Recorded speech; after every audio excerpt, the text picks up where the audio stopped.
There's plenty that can happen when you walk out to take care of your animals. Good morning. It's a crisp November morning on the farm, and the cattle are growing impatient for their morning feed.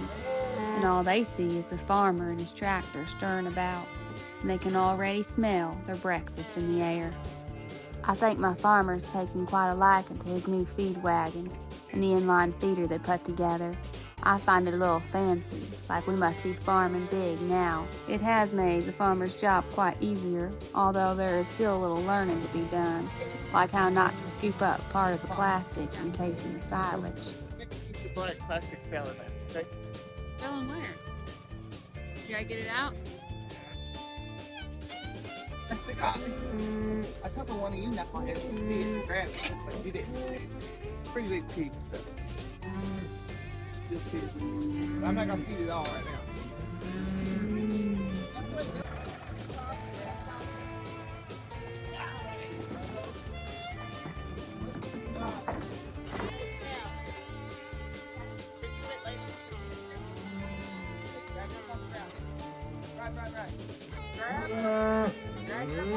While he runs down the hillside to save the newborn calf from the creek bed, we have to get these hungry mamas their morning breakfast. Now that they are all fed, let's go check out the new baby calf. And that's one of the greatest things about living on a farm. There's always new life, and nature just does its thing. And we are just here to help it out along the way. These calves are being weaned from their mothers and are in separate pens.